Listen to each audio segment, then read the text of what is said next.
Baruch Hashem. Good morning, everybody. Thank you so much for joining us for Pirkei Avot, Perek Gimel, Chapter 3, Mishna 1.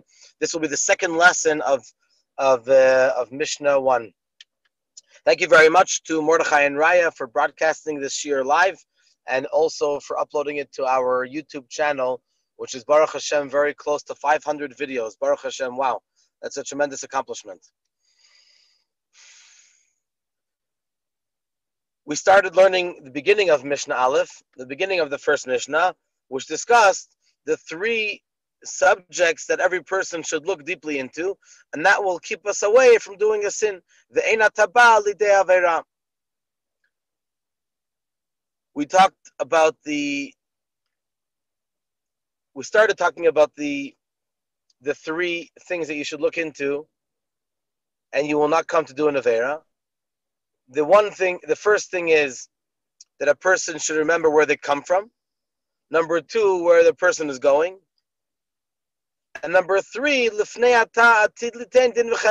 of who one is going to give a calculation after 120 years.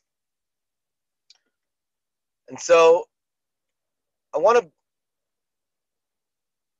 would like to spend a moment to discuss the third concept. The third idea is in front of who a person is going to give an accounting, a report after 120.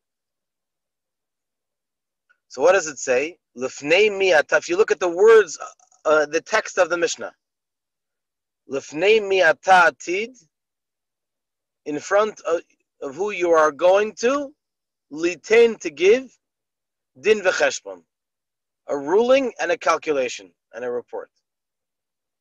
So the Baal Shem Tov over here asks an interesting question. He says the Mishnah is obviously exact. The Mishnah should have said first cheshbon and then din. When a person is going to receive judgment, so what do you have first? Do you have first the judgment, or you have first the accounting that the person has to give? Obviously, first it's the cheshbon, first it's the accounting the person has to give, and then is the din, then is the judgment, then is the ruling. But why does the Mishnah say that we have to remember in front of whom we're going to have to give a din v'cheshbon, first the judgment, and then the ruling? So in order to explain this, the Baal Shem Tov asks another question. It's actually also in this chapter, in Perek Gimel, later on in this chapter, it says, V'nifra'in min ha'adam midato v'shalom midato. It talks about in that Mishnah about how Hashem runs the world, and everything is by divine providence. And over there it says that Hashem pays back the person midato, from his knowledge, in other words, knowingly, v'shalom midato, and unknowingly.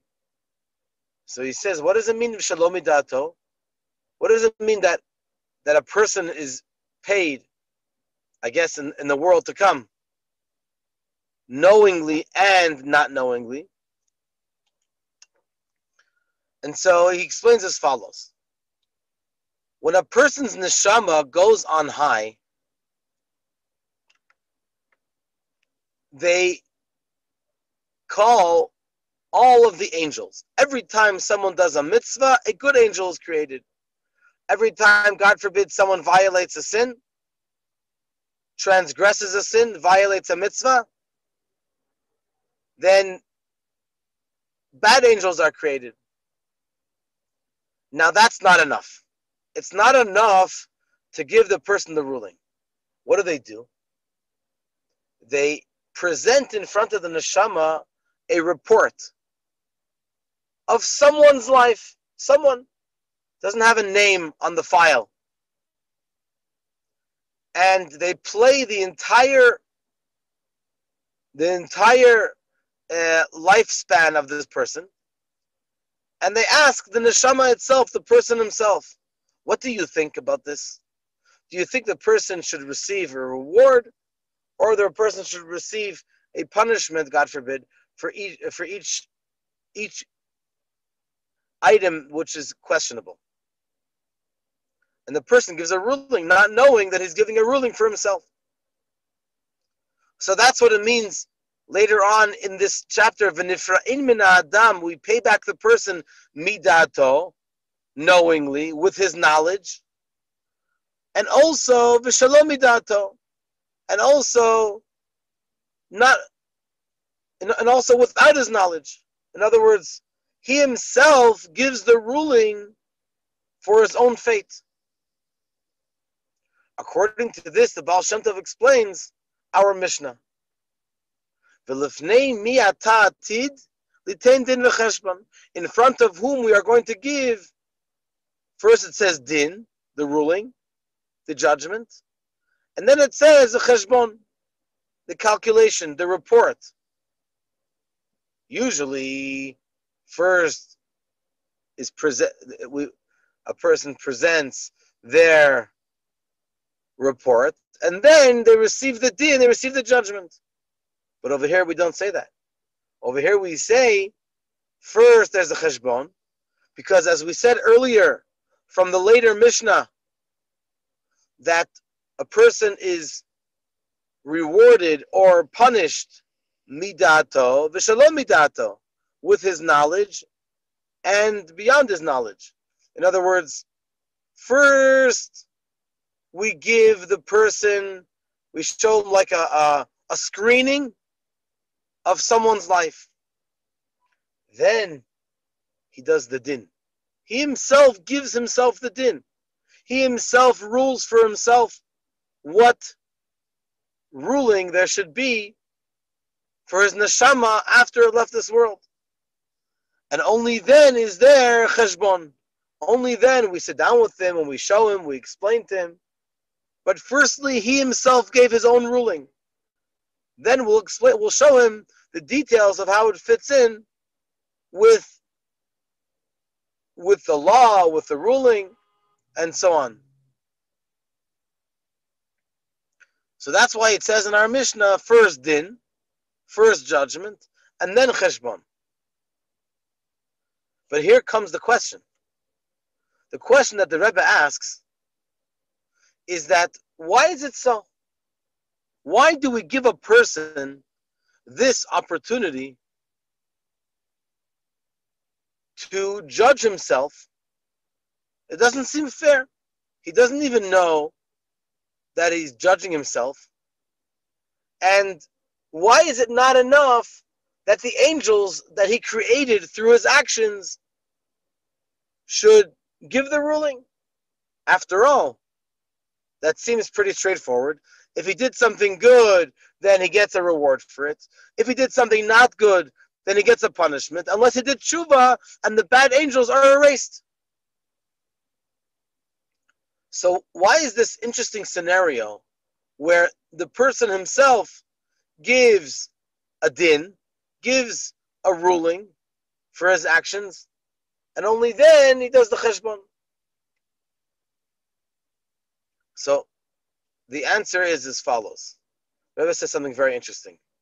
He says that a Jew, every yid, every neshama is a child of Hashem, is a prince.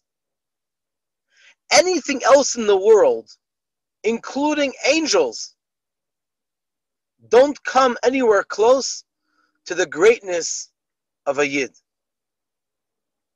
Therefore,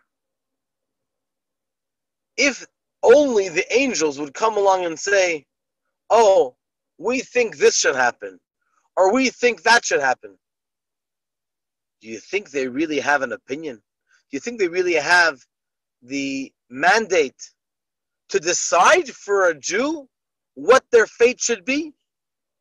No. No one besides for the neshama itself.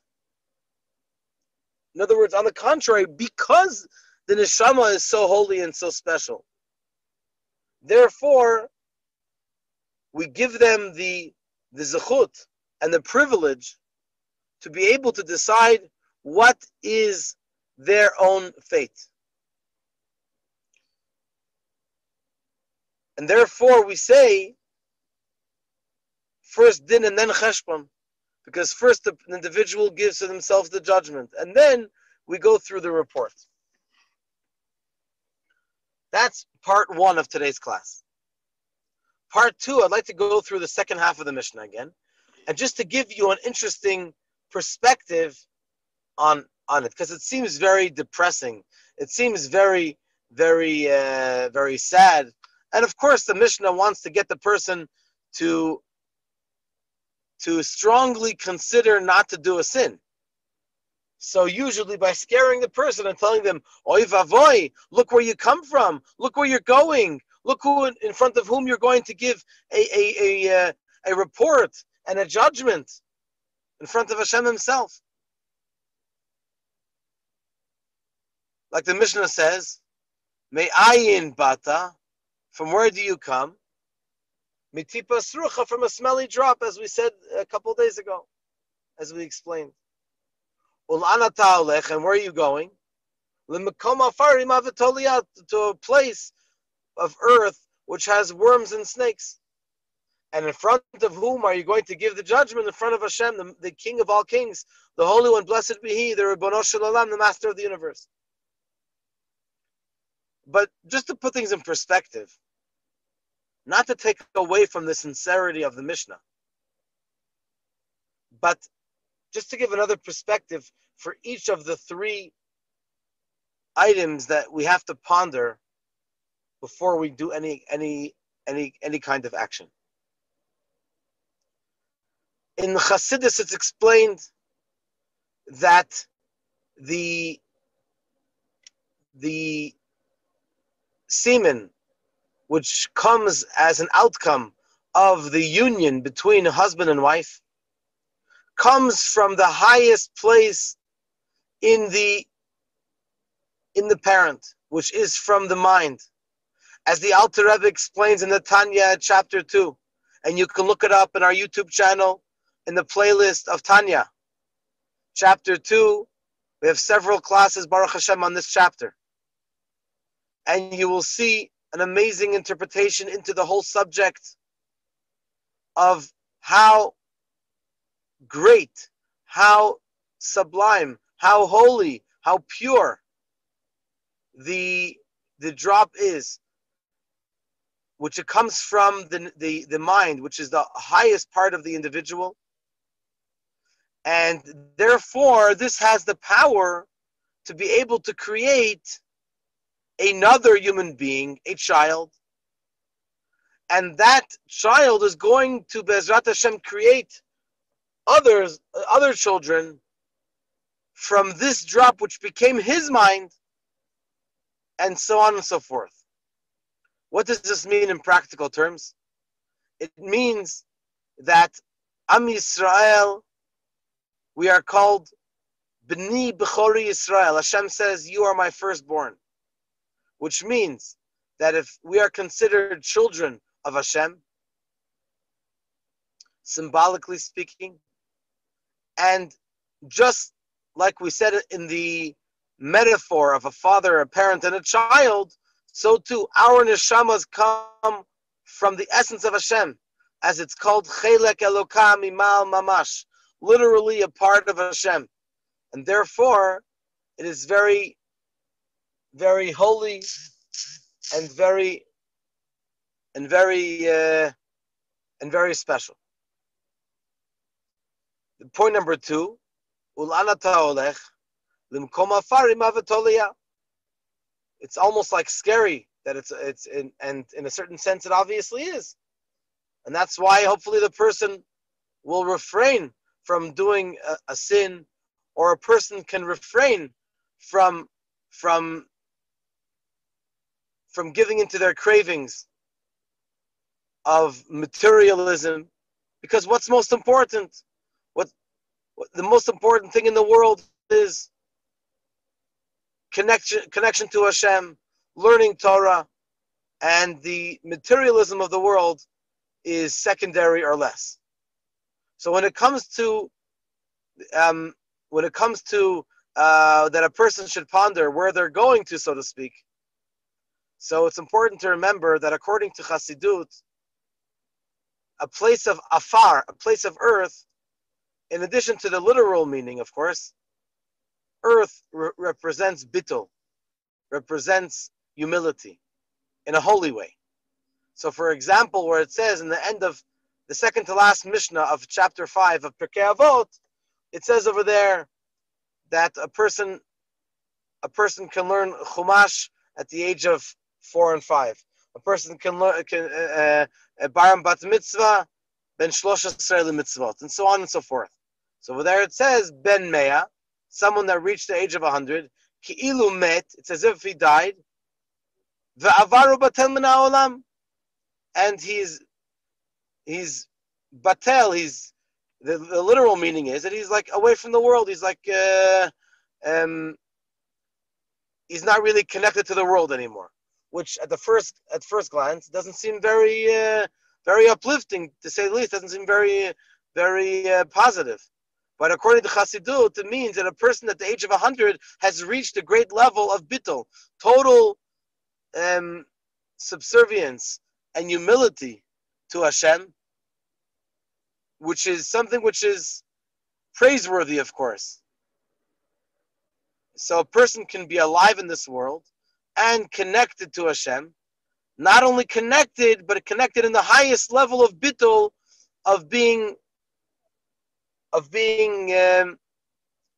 nullified and self given over, dedicated to Hashem. And point number 3, if you look at it at first glance, it seems like, wow, this is scary. You're going to stand in front of Hashem, the King of Kings. How many lashes can he give you? How much punishment can he give? But when we look at what Hashem means from the eyes of Chassidut, we realize that Hashem is the King of Kings, not like the King of Kings, not like the kings, the type of kings that we know to be in this world. But Hashem is a king who is the Melech Kol HaOlam, the king of the entire world, who cares for the world and cares for Am Yisroel and cares for all of his creations. And therefore,